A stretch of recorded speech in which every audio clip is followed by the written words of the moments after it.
आज हम क्या डिस्कस करने जा रहे हैं? रिका, आज मैं तुमको इंटरप्रिटेशन ऑफ स्टैट्यूट के सेकेंडरी रूल पैरामीटेरिया के बारे में बताऊंगी कि पैरामीटेरिया क्या होता है और उसको कैसे इंटरप्रिटेशन ऑफ स्टैट्यूट में यूज किया जाता है। ठीक है, तो मुझे भी जानना है, बताओ पैरामीटेरिया क्या होता है और उसको कैसे अप्लाई किया जाता है। Okay, let's start. पैरामीटेरिया एक लैटिन फ्रेज है जिसका मतलब है equal subject matter, same subject matter. पारी मीन्स इक्वल या सेम, मटेरिया मतलब मैटर, मतलब कि इक्वल सब्जेक्ट मैटर या सेम सब्जेक्ट मैटर। अगर एक स्टैट्यूट का प्रोविजन दूसरे स्टैट्यूट के प्रोविजन से मैच करता है, इक्वल है, या उसके इंटेंशन और पर्पस सेम है, तो जुडिशियल इंटरप्रिटेशन में उन दोनों को एक साथ यूज किया जा सकता है, एक दूसरे की हेल्प ली जा सकती है। मैक्सवेल ने ऑलरेडी क्लियर कर दिया, डिस्क्राइब किया है कि लॉ में जो वर्ड्स होते हैं अपना एक कलर रखते हैं, लेकिन वो कलर वो दूसरे वर्ड से पूरा करते हैं। एक दूसरे वर्ड से एक दूसरा वर्ड अपना कलर पूरा करता है, मीन्स अपना जो है पर्पस पूरा करता है, अपना इंटेंशन को पूरा करता है। तो इसके लिए जो पैरामीटेरिया है लगभग ऐसे ही बताया गया है कि आपके किसी स्टैट्यूट का दूसरे स्टैट्यूट के प्रोविजन से मैच करता है तो उसको है उससे हेल्प ले लेनी चाहिए। इसके लिए हम एक एग्जांपल देते हैं कि ट्रांसफ़र ऑफ प्रॉपर्टी एक्ट है, उसका सेक्शन 3 इमूवेबल प्रॉपर्टी के बारे में बताता है, प्रॉपर्टी की जो है डेफिनेशन देता है। तो यहाँ पर यही जो डेफिनेशन है जनरल क्लॉज एक्ट में भी मिलेगी। तो जब अगर हम किसी वर्ड को या मीनिंग को या प्रॉपर्टी के रिगार्डिंग कुछ वर्ड मीनिंग है उसको क्लियर आउट नहीं कर सकते हैं, तो उस चीज़ को हम जाकर देखेंगे जनरल क्लॉज एक्ट में, क्योंकि ये सेम सब्जेक्ट मैटर से डील करते हैं और सेम मटेरियल रखते हैं। तो इससे हेल्प ली जा सकती है, क्योंकि इस स्टैट्यूट का और उस स्टैट्यूट के प्रोविजन जो है सेम है, तो जुडिशियल इंटरप्रिटेशन करते टाइम उसकी हेल्प ली जा सकती है। ये जो पैरामीटेरिया का एग्जाम्पल है, और ये जो पैरामीटेरिया का रूल है इसको एक्सटर्नल एड के रूप में जो है रिकॉग्नाइज किया गया है इंटरप्रिटेशन ऑफ स्टैट्यूट में।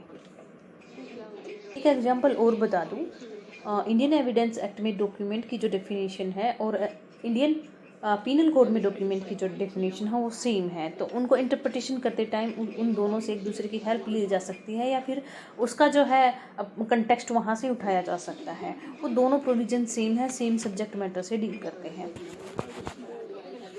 अब इसके रिगार्डिंग एक केस लॉ है।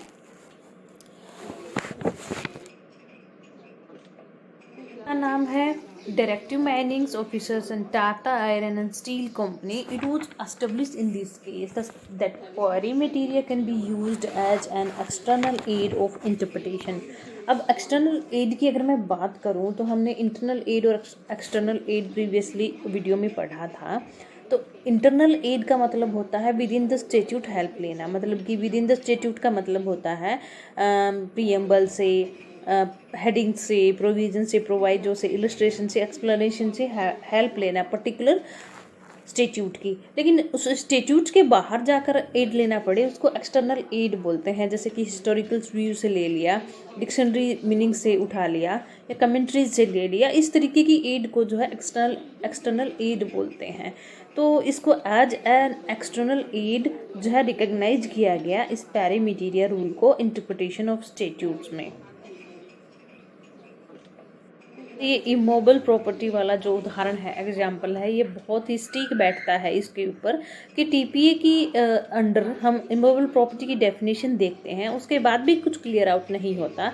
तो इस पॉइंट पर हमने वीव लेना है, डेफिनेशन देखनी है। तो अब हम जनरल क्लोज एक्ट में जाएंगे और उसकी सहायता लेंगे, हम उसको एक्सप्लेन करेंगे पर्टिकुलर स्टैट्यूट से बाहर जाकर। अब हमने ये हेल्प ली है तो ये एक्सटर्नल एड हुई। अब सेकंड केस की अगर मैं बात करूं तो उसका नाम है इन फिलिप्स वर्सेस बर्नबाई।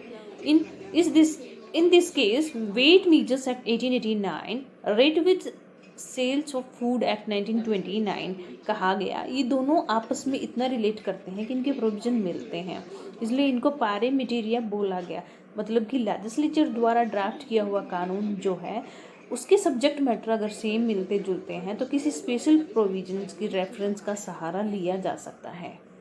केस है मद्रास वर्सेस एवी अय्यर। उसमें कहा गया कि सेक्शन 4 इंडियन एविडेंस एक्ट है और करप्शन एक्ट है, उसका सेक्शन 4 है। दोनों का सब्जेक्ट मैटर सेम है, इसलिए इनकी एक दूसरे की आपस में सहायता लेनी चाहिए और इसको पैरीमेटेरिया कहा गया। अब ये बहुत सारे जो एक्ट हैं इस तरीके से आपस में या स्टेट्यूट हैं एक दूसरे से मिलते हैं, तो ये पैरीमेटेरिया नेचर के हैं और उनकी जो इंटरप्रिटेशन करते टाइम हेल्प ले लेनी चाहिए। अब स्टेट्यूट है, कोई भी अलग अलग स्टेट्यूट है, अलग अलग टाइम में पास किए गए हैं, अगर वो ख़त्म भी हो गए हैं तब भी उनका रेफरेंस दिया जा सकता है। पैरीमेटेरिया क्योंकि यूजफुल टूल है, मिसचीफ को अवॉइड करता है, दूर करता है। इंटरप्रिटेशन ऑफ स्टेट्यूट का जो कि सेम सब्जेक्ट मैटर है उसके पर्सपेक्टिव में काम करता है। तो ये एक इंटरप्रिटेशन ऑफ स्टेट्यूट का ऐसा रूल है जो अनसर्टेनिटी को और एम्बिग्विटी को दूर करके हार्मोनाइजेशन करता है सब्जेक्ट के साथ। तो अगर देखा जाए एरिका, तो इस रूल के एडवांटेजेस ही हैं पैरीमेटेरिया के। तो इसके एडवांटेजेस है हार्मोनियस कंस्ट्रक्शन, क्योंकि हार्मनी बनाता है। दोनों जो स्टेट्यूट है आपस में मिलकर हार्मनी बनाने की कोशिश करते हैं, इसीलिए उनका रेफरेंस लिया जाता है। मिसचीफ का अवॉइड करते हैं और ये एक परमिसिबल एड है कंस्ट्रक्शन या इंटरप्रिटेशन ऑफ स्टेट्यूट में। दूसरे लेजिस्लेशन अपनी अनक्लैरिटी को दूर कर सकते हैं इसकी सहायता से और उसका यूटिलाइजेशन कर सकते हैं। एक दूसरे से कोलेक्टिव सपोर्ट होता है। इसकी डेफिनेशन की अगर बात करें तो लॉर्ड मेंस ने इसकी डेफिनेशन दी है कि statute in pari materia are to be taken as a system to defeat the mischief those two laws are only the element of the same provision.